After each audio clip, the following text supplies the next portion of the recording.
নমস্কার, আমি অনিতা ঘোষ। সুরুচি বাংলার রান্নাঘরে সবাইকে সাদর আমন্ত্রণ। আবার আমি আপনাদের সামনে আরেকটা নতুন রেসিপি নিয়ে হাজির হয়ে গেছি। আজ আমি আপনাদের সামনে দেখাবো, যেটি শেয়ার করব, সেটি সম্পূর্ণ নিরামিষ ডিমের কারি। এই রান্নাটির একটি মজার ব্যাপার হলো, আপনি যদি এই রান্নাটি না বলে কাউকে করে খাওয়ান, সে এই রেসিপিটি কিছুই বুঝতে পারবে না। এটি খেতে এতটাই সুস্বাদু হয় যে এই একটি আইটেম দিয়েই এক থালা ভাত খেয়ে নেবে। আর এই রেসিপিটি পুরো প্রোটিনেও ভরপুর। আসুন, আমি এই রেসিপিটি কিভাবে বানাবো সেটি আপনারা ভিডিওটি মিস না করে পুরো ফলো করতে থাকুন। এই রেসিপিটি করতে লাগবে ছানা আর আলু, বিশেষ কিছু উপকরণ লাগবে না। আমি এটা 2 প্যাকেটের ছানা আগে থাকতেই করে রেডি করে রেখেছি, আর আলুটাকেও বয়েল করে রেখে দিয়েছি। এবার আমি ছানাটাকে ভালো করে ম্যাশ করে নেব। ছানা আমার ম্যাশ করা হয়ে গেছে। আমি এই ছানা থেকে ডিমের আকারে গড়ে ডিমের কারি করব। তার জন্য আমি ডিমের কুসুম চাই, সেই জন্য আমি কিছুটা ছানা তুলে রাখলাম। এবার আমি এতে দিয়ে দিচ্ছি আলু। আলুটাও ছানার সঙ্গে ম্যাশ করে নেব। ছানার সাথে আমার আলুও ম্যাশ করা হয়ে গেছে। এবার আমি এতে একটু মশলা মাখবো।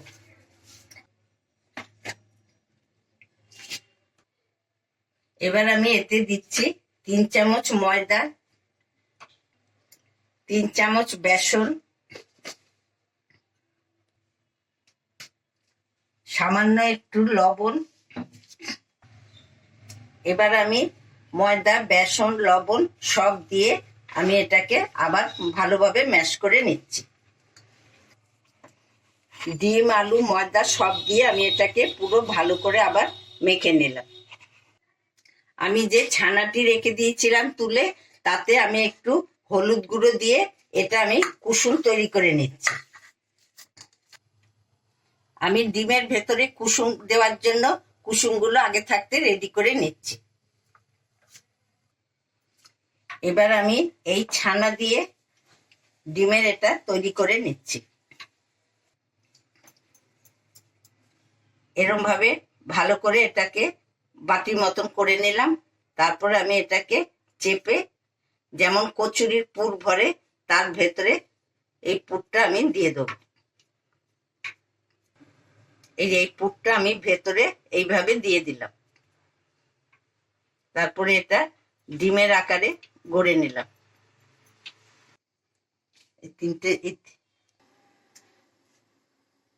দেখুন, আমি এটিকে ডিমের আকারে সব রেডি করে গড়ে নিয়েছি। এবার আমি একটা একটা করে তেলে ছেড়ে দিচ্ছি।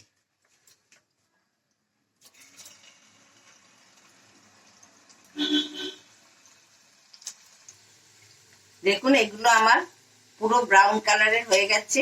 এবার আমি এগুলো তুলে নিচ্ছি। ডিমগুলো আমার সব ভেজে রেডি হয়ে গেছে। এবার আমি এটাকে কারি করছি। এবার আমি এতে দিচ্ছি ছোট এলাচ আর দারচিনি। ছোট এলাচটা একটু ফাটিয়ে দিয়েছি, সামান্য একটু চিনি দিলাম। তেলেই আমি একটু হলুদ দিয়ে দিলাম, শুকনো লঙ্কার গুঁড়ো দিলাম। তারপরে আমি দিচ্ছি কয়েক কুচি টমেটো। এবার দিচ্ছি একটু পেঁয়াজ কুচি।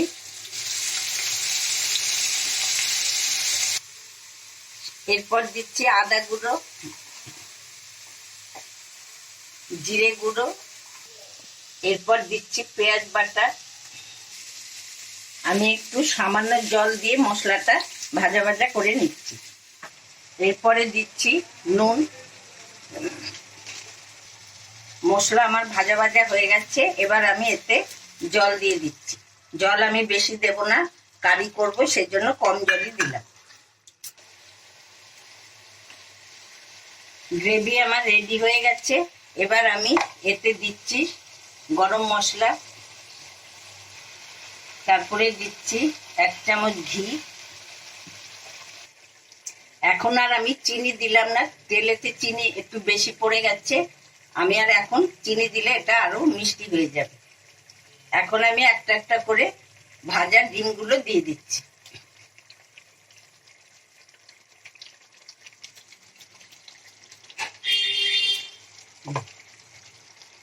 এখন আমি এতে সামান্য একটু ধনেপাতা দিয়ে দিচ্ছি।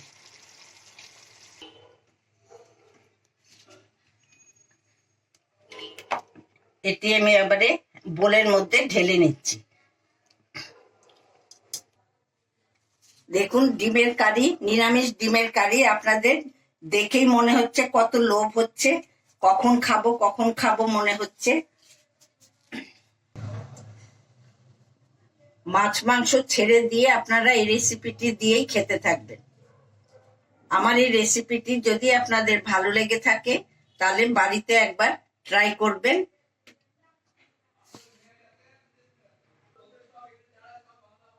প্লিজ আমার রেসিপিটি আপনাদের যদি ভালো লেগে থাকে সাবস্ক্রাইব, কমেন্ট, লাইক প্রচুর শেয়ার করে দেবেন। আজ আসি, আপনারা ভালো ও সুস্থ থাকবেন।